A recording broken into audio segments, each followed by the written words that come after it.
Greetings, we are from Group KK1 would like to present production of Glycerol Monooleate from Glycerol and Oleic acid for antibacterial agent. Hi, my name is Muhammad HAMIZAN bin AZMAN. Now, I would like to present to you the introduction of production of Glycerol Monooleate. First, we can see the figure show the structural formula of Glycerol Monooleate. Then we can see the physical and chemical properties of Glycerol Monooleate. So the characteristic is, the chemical formula is C21H40NO4. The appearance seems to see as clear yellow liquid. The melting point is 9 degrees Celsius. The boiling point is 238 to 240 degrees Celsius. So the flash point is 218 to 235 degrees Celsius. The density is 0.9420 and the molecular weight is 356.5 gram per mole. So the use of Glycerol Monooleate are as a moisturizer, as an emulsifier, flavoring agent for foods, and excipient in medicine. So to produce the Glycerol Monooleate, we will use the main raw material, which is oleic acid. Oleic acid is a biodegradable material, the main component in palm oil, and Malaysia is one of the biggest exporter of palm oil. That's why we choose the oleic acids. Next slide, the supply, demand, and plant capacity for our production. The figure shows the supply and demand curve. As we can see, both lines of supply and demand shown to increase from year 2020 to 2026. To calculate the value of our plant capacity, we will extract the value of demand, 66.43 million, and value of supply, 46.50 million. Then the demand value will be subtracted with supply to get 19.93 million deficient value. Our group decide to cater 0.1% from deficient and get 1.993 million for overall production in a year. The 1.993 million will be divided with 8,716 working hours and obtain our plant capacity 227.52 kg per hour. For the economic analysis level 2, 3, and 4, the first figure shows the FEP2 graph. The gross profit shows increasing trend over the conversion value from below negative 800 million at 10% conversion and increase linearly to almost 600 million at 100% conversion. Next figure shows the FEP3 graph. The gross profit shows the same trend as FEP2 but slightly decrease for value of gross profit over conversion. This is because the previous FEP2 is subtracted with the installation and annual cost of reactor. Next, the FEP4 graph. The trend is still the same as FEP2 and FEP3 but slightly decreased by considering value of installation and annual cost for all separation unit. Lastly, the figure shows the combination of FEP2, FEP3, and FEP4 graph. Now is the last part of economic analysis. After calculating the total capital cost and total production cost, we come out three important values. First, the return of investment value is 5.18. The value is positive and more than 0.8 value of minimum acceptable rate of return. Second, the payback period value 0.1687, which is lower than payback reference 2.4817. Lastly, the net present value is positive value of 39 million. All these value indicate that our plant is feasible and acceptable. For the sensitivity analysis, we're focusing on the main product, which is Glycerol Monooleate. From the table, we can conclude that if we change the value of production and price of Glycerol Monooleate, we still gain profit after sale. In process design level 1, the main reaction is between oleic acid and glycerol to produce Glycerol Monooleate, glycerol dilaurate, and water. This reaction takes place in packed bed reactor with the help of enzyme. In this process, binary solvent is used to reduce the immiscibility of glycerol and oleic acid with the ratio 80 to 20% of third butanol and third pentanol. 6 weight percent of Novozyme 435 from Canada, Antarctica with addition 3 weight percent of water in glycerol to help the enzyme in reaction. This occurs in 70 degrees Celsius at 0.1013 kPa for 1.5 hours. The molar ratio for reactant is 1 to 4, oleic acid to glycerol, and the process is held in continuous process. Hi, I am MASHITAH. So this slide shows the block diagram for the production of Glycerol Monooleate. So our main material is glycerol and oleic acid that will undergo glycerolysis reaction in fat reactor to produce Glycerol Monooleate, glycerol dioleate, and water. So the mixture is then entering the separation part. The binary alcohol solvent and unreacted reactant will be recycled back in recovery part using vacuum evaporator and distillation column. For purification part, the vacuum evaporator and also super dryer will be used to produce product in the form of powder. Now, we would like to proceed to our overall mass balance. From the mass balance we obtain, we can conclude that the overall process is considered balanced as the inlet flow rate equals the outlet flow rate. Here is our process flow diagram, where the process is described by MASHITAH in the previous slide in the block diagram. This is our process flow diagram after heat integration. The recovery of some energy content takes place between the two heat and cold stream by heat exchanger network. This also effectively utilizes the energy in the hot stream to heat cold stream and therefore minimize external heating and cooling usage. The pitch analysis has been identified and the total energy recovery of 50.95% has been achieved. This is our piping and instrumentation diagram, where control system and basic instrumentation such as valve, fitting, and configuration are introduced in the plant. For the process control, three main parameters, temperature, pressure, and level, are controlled and using transmitter and controller. If the unit operation temperature fluctuates, the valve in the inlet heating or cooling water flow rate is used to manipulate the temperature back to set point. For electric heater and cooler, the temperature is manipulated by using current, while for controlling pressure of unit operation, the outlet flow rate of the gaseous stream is manipulated by a valve, while for controlling level of unit operation, the flow rate of the outlet stream is manipulated by a valve.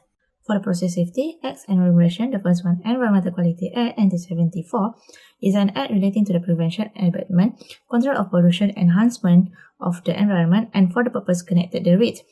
2 of the Environmental Quality Act is Environmental Quality Industrial Effluent Regulations 2009 and Environmental Quality Schedule Waste Regulation 2005. The second one, the Occupational Safety and Health Act 1994, defines the general duties of employers, employees, self-employed designers, manufacturers, importers, and suppliers of plants or substance. 2 of the Act is Occupational Safety and Health Control of Industrial Major Accident Hazard Order 1996 and Occupational Safety and Health, Employer Safety and Health General Policy Statement, Exception, Regulations 1995. The third one, Factories and Machinery Act 1967, is an act to provide for the control of factories with respect to matters relating to the safety, health, and welfare of persons therein, the registration and inspection of machinery, and for matters connected therewith. Next, for the hazard system, the hazard source from the chemical, which is glycerol, oleic acid, and glycerol monoolate. The transmission path is thermal radiation transmission, and the receptors, operators, and workers on duty, residents nearby, commercial area, and the school children. For the barriers physical, all of unit operations housing the glycerol, oleic acid, and the glycerol monoolate, and the personal protective equipment for the operators.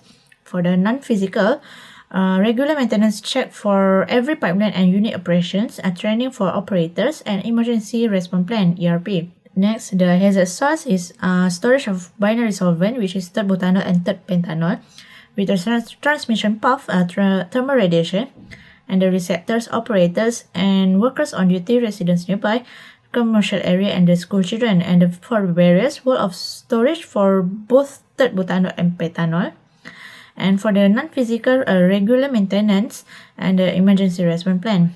For the hierarchy, the first work activity is regular maintenance, which hazard scenario, slippery floor, the effect, physical injury, existing control measures, PPE, and work instructions. With the risk rate is 4, recommend control measures per regular inspection and maintenance.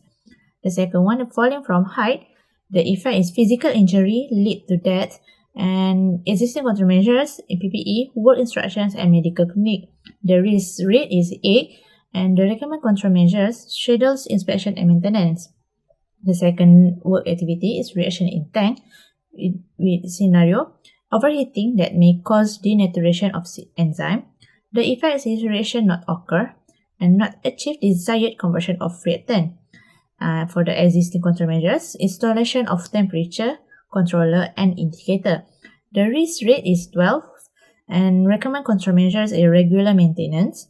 And the third work activity is a separation of binary solvents, hazard scenario, pumping of mixtures into this vessel, and the effect, pipe leakage and release of mixture with ignition source and explosion. And the existing control measures, a leakage detection system, emergency response plan or ERP, with a risk rate is 15. And for the recommend control measures, a regular inspection and maintenance. The last one is distillation process, which accumulation of mixtures at the trace. Then the effect is a column ruptures. And existing control measures is high level alarm, low level alarm, automatic shutdown system, and the risk rate is 10. And for the recommend control measures, regular inspection and maintenance. Based on the design plan, two locations has been selected for consideration, which are Simpang Pulau Perak, Sungai Buloh Selangor, and Skudai Johor. After marking analysis, the highest score at 49, which refer to Kampung Kepayang, Simpang Pulau Perak, to be an ideal location for our plant location. So here are some highlighted criteria for the chosen plant location. The price available for the location is at RM 137,630 per acre, with the size availability at 6 acre. This space is near to Alpha Trading Sdn Bhd for raw material supply. This area is also near to Plus, Luma Airport, Ipoh Airport for transportation. And utilities that are available includes electricity, water supply, hospitals, schools and residences like Kampung Ketekah, Kampung Kepayang, which located 20 minutes away from the plant location. For environmental impact aspect, there is no cases on natural disaster reported in this area. So for now, it is safe. So this slide shows the proposed plant layout for our design production. Some influence factors that have considered for designing this plant layout are safety, cost, process requirements, maintenance, and plant extension in order to minimize construction costs, to allow easy access to equipment and smooth operation. Waste generated in this plant are solid waste, which is lipase novozyme catalyst from main reactor and wastewater from recovery of unreacted reactant. The wastewater contains oleic acid, glycerol, butanol, pentanol, and water. Based on Environmental Quality Schedule Waste Regulations 2005, waste generated falls in first schedule SW2 and SW3. All the waste will be sent to quality alarm. Treated wastewater that fulfill the discharge limit will be discharged to Sungai Geruntung Perak, and from Environmental Quality Industrial Effluent Regulations 2009, it categorized as Standard A. To minimize waste production in the plant, solvents which is butanol and pentanol are recovered and being recycled back to the main reactor. Besides, unreacted materials such as glycerol and oleic acid from distillation column will be recycled to the main reactor. Main target in wastewater treatment plant is to reduce COD, BOD and oil below discharge limit.